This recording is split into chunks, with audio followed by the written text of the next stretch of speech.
Every year, I say I have the craziest year of my life, and then I live another year. 2019 has been such a roller coaster, but it's been so rewarding. This has definitely been one of the harder years of my life. It's been like the best year of my life, which is like the funny part. It's really been like the best year of my life, the most transformational year of my life, the most magical year of my life. I've watched God answer every one of my prayers. I just really thought it was important to spend a year away from the camera. I definitely took a step back to reflect on my behavior.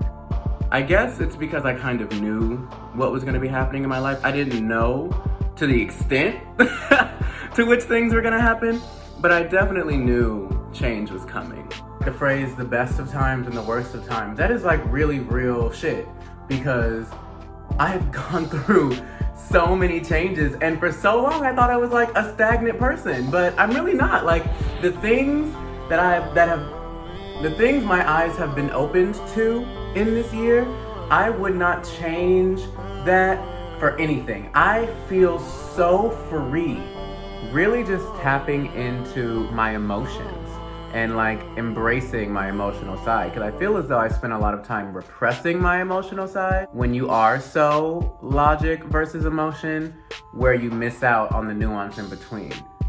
And now, like, I go out, I'm like, if I feel like crying, I'm gonna cry. If I feel like laughing, I'm gonna laugh. If I wanna smile, I'm gonna smile. If I wanna frown, I'm gonna frown. And it's very freeing to just be, not feel like you have to do anything other than just be you. And because all we really can do at the end of the day is be you. And it's so interesting how the universe has reacted. The things that did not serve me rejected me, but the things that served me have embraced me. That betrayal to my self-integrity manifested into my body. I really got to a point where I had to listen to my body and let my body take control over the heart and the mind. And you really do have to listen to what your body is telling you, because when she knows something and she knows something, but they can't agree, it manifests everywhere else. Sometimes in life, we think we've reached our peak, and it's not until we are pushed beyond that we really do realize who we are. I've spent so much of the year just trusting the universe and trusting God and trusting destiny and trusting my path. And the way things have opened up in the face of that, it's just been beautiful. It's like watching magic in real life. And 2019 has just been that year. I've never gotten the chance to know myself without distractions. And I got to really spend 4 months just really getting to know me, really getting intimate with myself. And like, what does work, what doesn't work, what did work, what didn't work, how do we feel, how don't we feel, what do we want? Really asking yourself, what do you want? And making it plain and watching the path unfold before you. It's really just been about freedom. I have had more fun, more experiences.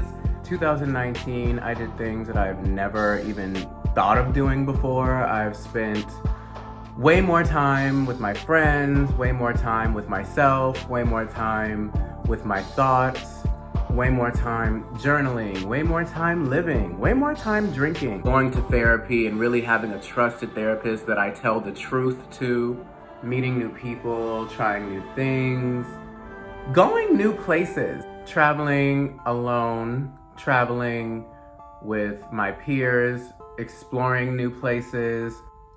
I definitely spent more time this year prioritizing platonic relationships. People that I thought I would always be able to depend on are no longer in my life. I explored new avenues in romantic aspects.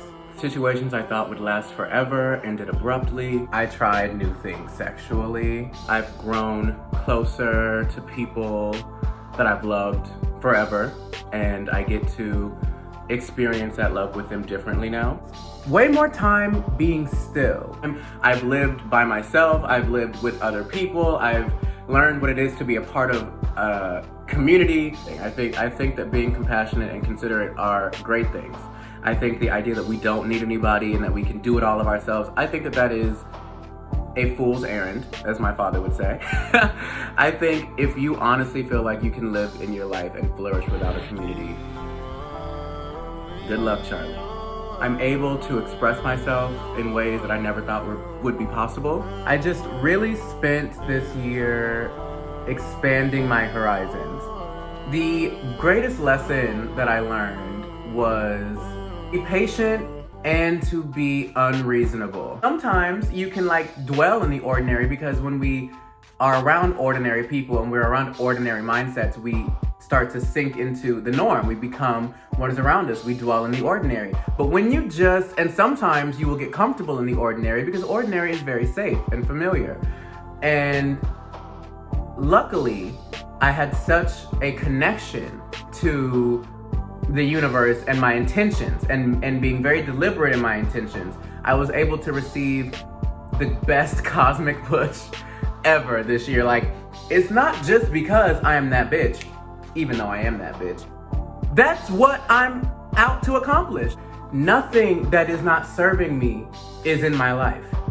Everything that was a distraction, everything that was wasteful, everything that was occupying space has been lifted. That's not a judgment. That's not a shoulda, coulda, woulda. What that is, though, is a betrayal of my self-integrity. And I think that's kind of the beautiful part of it.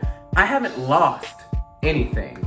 And, that's obviously not a mindset you can just wake up and have. But I have been really patient. I can honestly say I have never been more comfortable being myself than I am today. The things that I have lost, or the things that would have hurt me, I only lost because I became me, And I couldn't be me doing that shit. Champions, much like character, is really developed in what people don't see.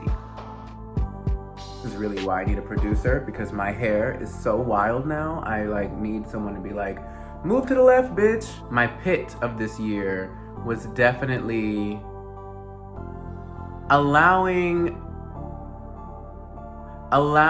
things to go on that no longer served me. I'm a very smart person. I'm a very intuitive person. I'm a very intellectual person. And there are a lot of situations that I really let drag on that I should have nipped in the bud at the top of the year. I think the peak of my year was learning how truly independent I am. Oh my God, the peak of my year was turning blonde. I went blonde. I did. I totally went blonde. I actually love being blonde. I'm very excited to go back dark, but I was happy to go blonde. I thought it was great. It was a great year. I went blonde, honey. I raged at Astroworld. I moved across the country. I started working my dream job. I have gotten so much closer to so many amazing people. My circle right now is better. It is dope. The people in my life are amazing. The people in my life are amazing. My life is amazing. Their lives are amazing. They are so talented. They're so beautiful. It's dope. Dopeness is dope. And I'm glad that I get to now do my own shit and be me.